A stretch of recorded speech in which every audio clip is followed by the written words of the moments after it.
안녕하세요. 김성길 목사와 함께하는 GTS 말씀 묵상 시간입니다.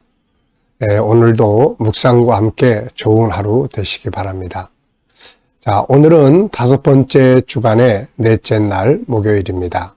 넷째 날 묵상의 주제는 하나님의 마음을 생각하고 또 소통하며 또 주님의 관점으로 세상 보기가 되겠습니다. 우리가 무엇이든지 간에 내 경험이나 지식의 눈으로 볼 때와 하나님의 입장에서 볼 때는 모든 게 다 다르게 보이죠. 그래서 우리가 주어진 환경이나 내가 하는 일이나 또 인간관계나 한 번쯤은 항상 내 생각대로 행동하기 전에 주님의 입장에서는 어떻게 생각하실까? 주님의 관점으로 본다면 어떻게 이것을 보면 되나? 이렇게 한 번쯤 생각을 해 보시고 주님의 관점에서 얻어진 생각을 가지고 이렇게 살아보시면 훨씬 더 희망적이고 능력 있게 살아갈 수 있습니다. 인간관계도 내 경험, 내 관점에서 보면 좀 마음에 안 들고 그럴 수 있지만 하나님의 관점으로 보면 긍휼히 여길 수도 있고 또 그 사람 속에 있는 좋은 점을 찾아볼 수도 있고 그렇습니다. 자, 오늘 먼저 그림을 보고 정리를 하겠습니다. 자, 5-7 플러스 2 기억하시죠? 먼저 그림 보고 5가지 정리를 해보겠습니다. 자, 생각을 이제 움직이게 하는 거예요. 집중력, 또 분석력, 이해력, 기억력, 상상력, 창의력 이런 힘을 키우는 겁니다. 자, 오늘 그림은 푸른 하늘 아래 아주 푸른색을 가진, 녹색을 가진 대한민국의 지도가 그려져 있습니다. 자, 이걸 보시면서 제목을 정해 보시죠. 저는 아름다운 대한민국 이렇게 제목을 정했고요.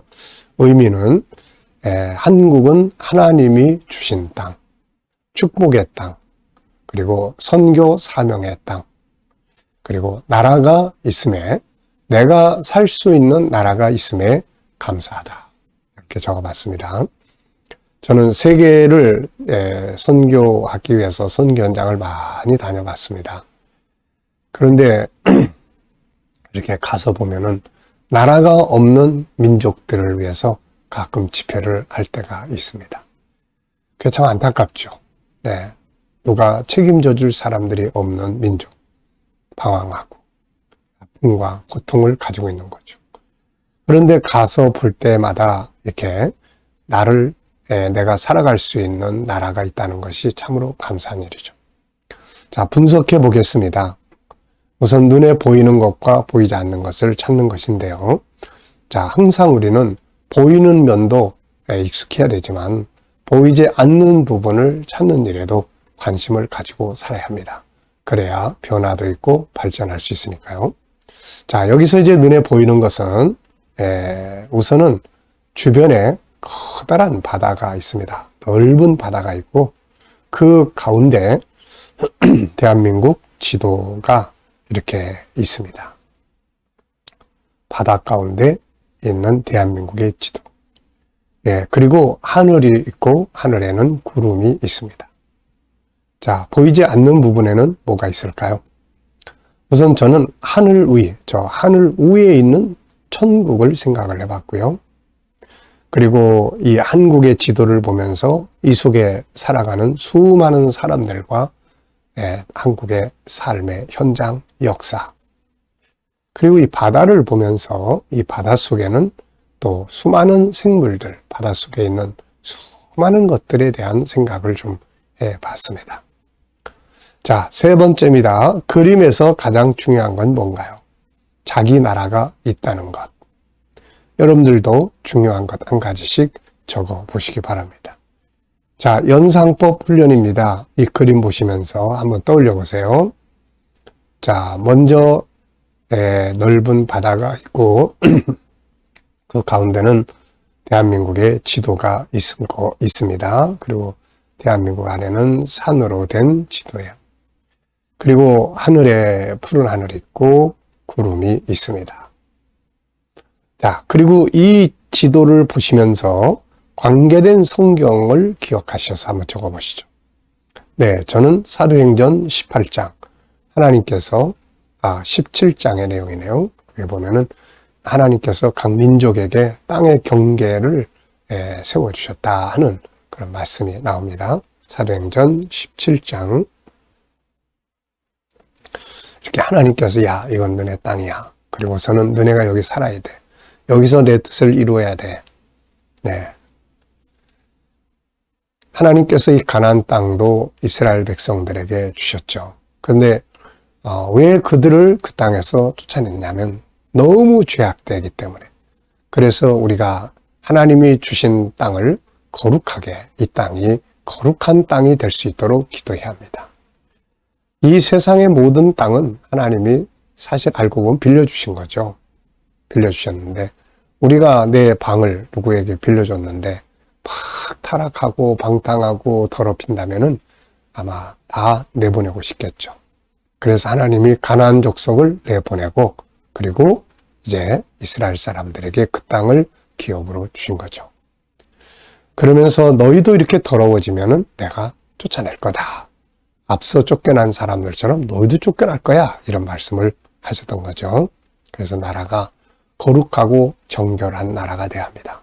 그런데 안타깝게도 우리나라도 경제 발전과 함께 마약이라든지 동성애라든지 방탕과 타락의 물결이 아주 많아지고 있는 것은 안타까운 일이 아닐 수가 없는 거죠. 자, 그리고 이제 디모데전서 2장 1절로 4절 나라와 지도자들 높은 지위에 있는 사람들을 위해서 바울은 기도하라고 당부했습니다. 자, 그리고는 이제 이 땅의 나라만 있는 게 아니라 저 하늘 위에 있는 나라, 계시록 21장, 22장이죠. 그리고 이렇게 나라를 생각을 하면은 제가 초기에 선교 사역을 다닐 때 현장을 찍기 위해서 제가 비디오 카메라를 하나 샀는데 그 카메라가 바로 이제 일본製였어요. 소니. 그런데 제가 가는 곳마다 사람들이 나보고 재패니스 아니냐고 자꾸 묻는 거예요. 그걸 보고서는. 그래서 그 말을 들으니까 참 되게 기분이 안 좋았습니다.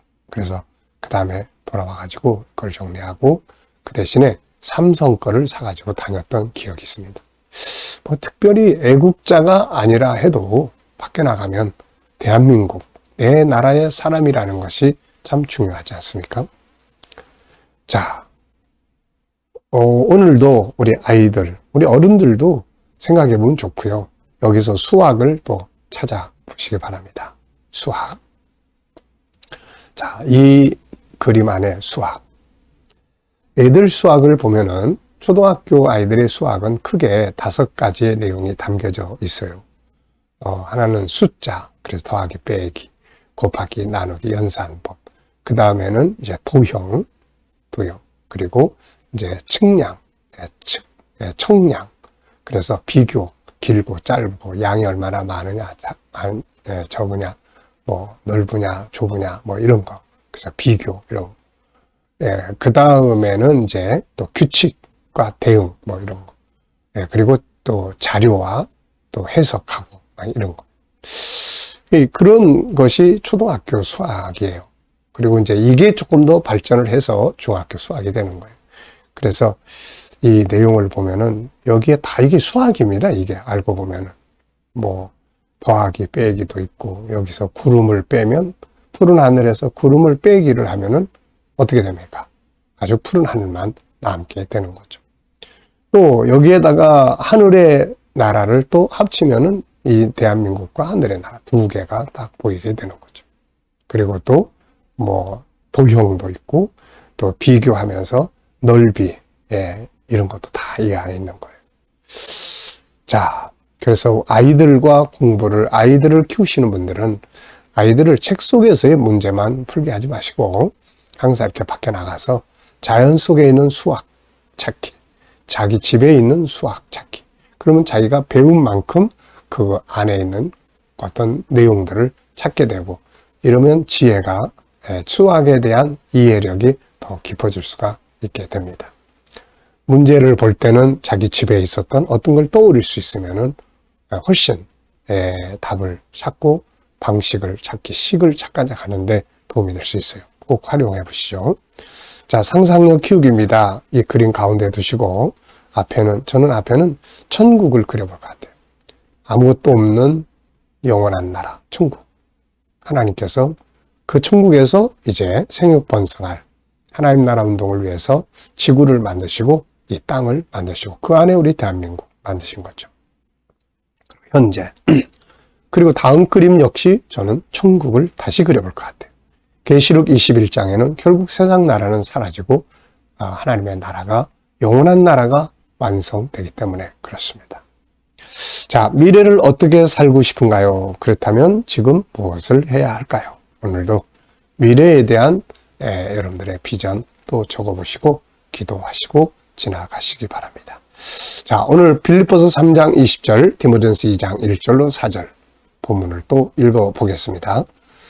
그러나 우리의 시민권은 하늘에 있는지라 거기로부터 구원하는 자 곧 주 예수 그리스도를 기다리노니 그러므로 내가 첫째로 권하노니 모든 사람을 위하여 간구와 기도와 도구와 감사를 하되 임금들과 높은 지위에 있는 모든 사람을 위하여 하라. 이는 우리가 모든 경건과 단정함으로 고요하고 평안한 생활을 하려 함이라.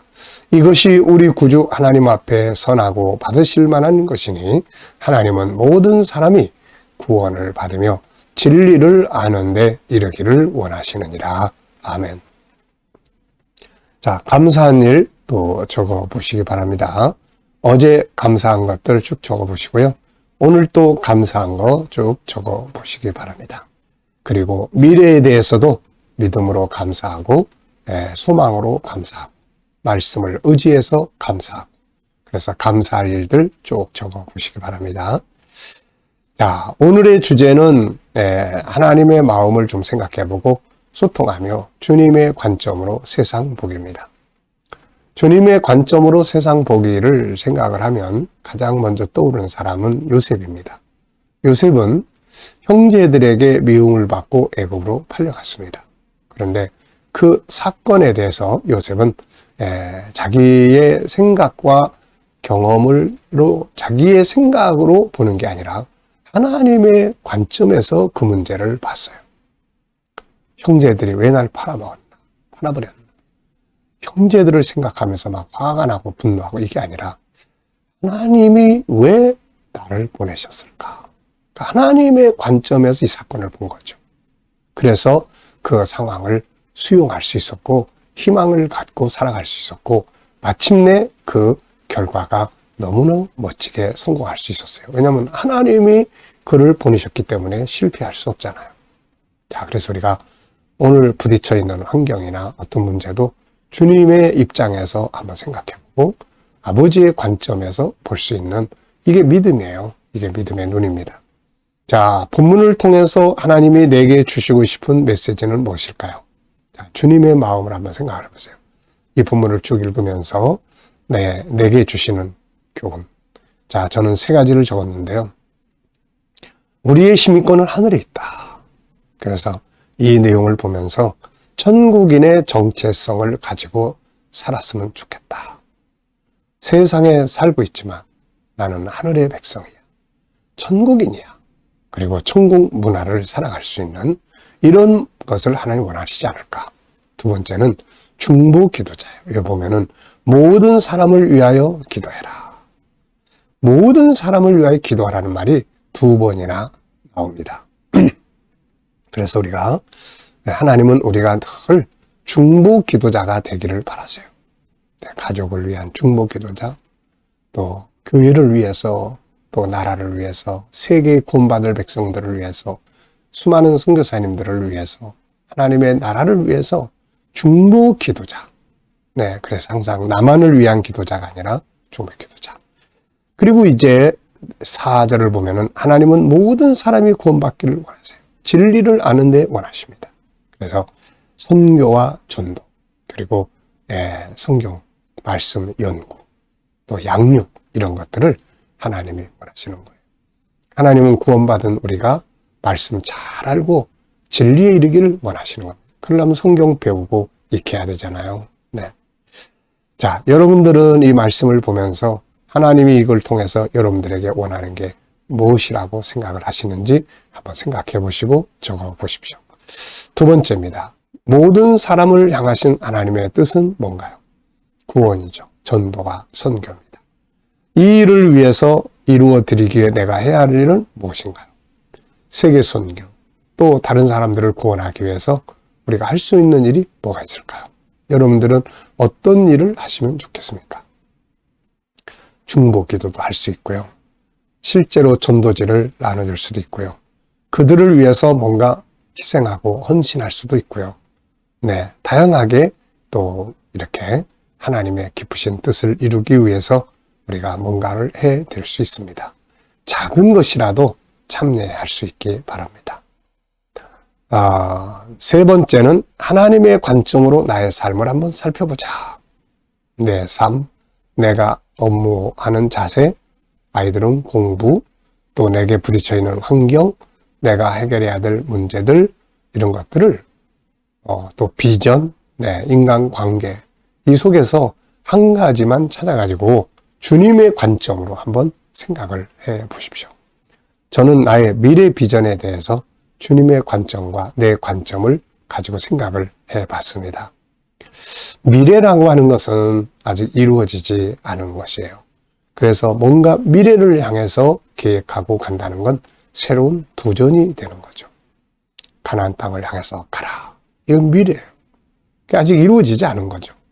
그러다 보니까 항상 인간적인 생각은 뭡니까? 염려와 두려움이죠. 안 되면 어떻게 하지? 잘못되면 어떻게 하지? 항상 우리는. 그래서 가나안 땅에 들어가야 되는데 사람들이 우리 거기 가면 다 큰일 나. 그 사람들이 더 우리보다 세. 그래서 실패한 거거든. 그러니까 인간의 관점으로 보면은 이게 염려, 고민, 막 이런 일들이 많아요. 근데 하나님의 관점에서 딱 보면은 믿는 자에게 능치 못함이 없지 않냐. 내가 함께 해줄게. 네가 믿으면 이룰 거야. 이 하나님의 관점에서 보면은 희망을 가질 수 있는 거예요. 다만 중요한 것은 우리가 갖는 미래 비전이 허망한 욕망이 아니라 아버지의 뜻을 이루기 위한 비전을 만드는 것이 아주 중요하다는 것이죠. 자, 우리가 버킷리스트라는 것들을 요즘 사람들이 많이 해요. 죽기 전에 가봐야 될 것, 해봐야 될 것 많이들 적습니다. 이건 내가 죽기 전에 꼭 해봐야지. 근데 그 버킷리스트 속에 하나님이 기뻐하시는 일도 꼭 넣어야 합니다. 그래야 그 버킷리스트가 헛되지 않고 하나님이 또 기뻐하시는 그 미래의 비전이 될 수 있기 때문에 그런 거죠. 자, 그래서 나의 비전을 이루기 위해서 구체적으로 준비할 것은 뭔가? 이건 다음 내용이고요. 자, 그래서 나의 비전을 하나님의 관점으로 볼 때는 희망, 기대감을 갖게 됩니다. 이게 중요한 거죠. 자, 디모데전서 2장 2절에서 질문 만들기입니다. 질문이 없으면 변화도 없고 답을 찾을 수도 없고 또 복습도 안 돼요. 그래서 아이들에게도 항상 숨겨진 것 찾기, 공부한 내용을 자기가 질문 몇 개 만들어 보고 그 질문대로 다시 한번 써보면 확실한 복습이 될 수가 있는 거죠. 자, 2장 2절 임금들과 높은 지위에 있는 모든 사람을 위하여 하라. 이는 우리가 모든 경건과 단정함으로 고요하고 평안한 생활을 하려 함이라. 질문. 나라의 지도자들을 위해 기도해야 될 이유가 무엇인가? 경건과 단정, 고요와 평안함. 바울은 참 중요한 이야기를 했어요. 사실 이때 유대 나라는 로마의 지배를 받고 있었거든요. 그러니까 바울이 말하는 지도자는, 임금과 지도자는 이게 지금 유대의 왕이 아닙니다. 로마의 왕제예요. 그래서 자기 나라를 지배하고 있는 이 나라를 위해서도 기도해야 된다. 지도자들이 올바른 통치를 할 수 있도록. 그래야 너희가 평안한 가운데 고요한 가운데 살 수 있다. 이런 이야기예요. 이게 참 대단한 거죠. 이게 쫓아내기 위해서 기도를 해야 되는데 그들이 나라를 잘 다스릴 수 있도록 기도하라는 거. 네. 우리가 정치적으로도 마음에 안 드는 사람이 대통령이 될 때가 있죠. 그렇지만 그 사람을 계속 증오하고 미워하고 해봐야 나라만 어수선해지게 됩니다. 그래서 어차피 된 거, 하나님 지혜를 주셔서 저 사람이 나라 잘 통치하게 해달라고 기도하는 것이 이게 현명한 사람이에요. 이게 결국은 자기가 그 나라에서 행복하게 살아야 되잖아요. 자, 그 다음에 나의 비전에 대해서 질문 만들어 보겠습니다. 우선 여러분들에게는 질문이 있는, 비전이 있는지 한번 스스로 질문해 보시고 그 비전을 이루기 위해서 무엇을 준비를 해야 되는지도 또 해보시기 바랍니다. 오늘 저녁에 우리 아이들 GTS 묵상에서는 비전 나누기를 오늘 저녁에 하게 됩니다. 자, 아이들과도 비전 나누는 것들을 이렇게 해보면 비전은 늘 바뀔 수 있지만 없는 애들과 있는 애는 차이가 있습니다. 비전이 있는 아이들은 그걸 이루기 위해서 뭔가를 하려고 하기 때문에 그런 거죠. 자, 저는 이런 질문을 적어봤어요. 나의 비전을 이루기에 구체적으로 준비할 것은 무엇인가? 자, 저는 구체적으로 준비해야 될 것. 여러 가지가 있습니다만은 우선 건강하게 일을 하려면 건강관리는 제가 해야 될 일이에요. 그리고 GTS 더 연구에서 전문가가 되고 그리고 무엇보다도 아이들의 학습을 효과적으로 GTS를 하면 학습 능력이 뛰어나진다. 이거를 만들어 가는 것이 제 목표입니다. 자, 여러분도 여러분의 비전에 대해서 질문 만들어 보시고 또 답을 적어 보시기 바랍니다. 자, 오늘도 묵상하고 마치겠습니다. 자, 묵상을 하실 때는 항상 세 덩어리를 기억하세요. 우선 본문을 생각해 보시고 7가지 주제를 생각하시고 그 다음에는 내 삶의 현장을 생각을 하시고 그 다음에 이제 주님께 물으시면 됩니다. 주님, 오늘 이 일을 해야 되는데 주님은 어떤 마음으로 하시겠어요? 오늘 이 사람에게 어떤 말을 하면 좋을까요? 주님이랑 어떻게 하면 좋겠습니까? 제 비전에 대해서 주님 어떻게 생각하십니까? 그리고 본문 한번 생각해보고 7가지 주제 생각해보고 그 속에서 오늘 어떤 걸 주로 사용을 하면 좋겠는지를 한번 떠올려 보시고 그리고 주님이 주시는 그런 어떤 감동, 영감을 기다려 보시기 바랍니다. 그리고 그것을 가지고 내 세상을 살아가면 내 생각으로 사는 것보다는 훨씬 좋은 결과를 얻게 되는 거죠. 자, 오늘도 기도하고 마치겠습니다. 오늘도 묵상과 영감을 가지고 좋은 하루 되시기 바랍니다. 기도하겠습니다. 주님 감사합니다. 오늘도 묵상으로 하루를 시작합니다. 저희들이 복된 하루, 승리의 하루가 되게 하여 주시옵소서. 우리 자녀들과 친척들, 동료들 중에 믿지 않는 자들 주께 돌아와 다 구원받게 하시고 성도들과 자녀들의 직장과 사업장이 복되게 하시며 새로운 일터를 구하는 자들에게는 좋은 일터들이 준비되게 하여 주시고 주님 치료받는 모든 교우들에게는 또 치유의 능력이 더 강하게 역사하게 하여 주시옵소서. 주님 나라의 지도자들에게 지혜를 주셔서 이 나라가 평안하게 또 발전하게 하여 주옵소서. 오늘도 세계 곳곳에서 복음 전하는 선교사님들과 사역자들에게 은혜 베푸시고 역사하여 주시옵소서. 감사하며 예수님의 이름으로 기도하옵나이다. 아멘.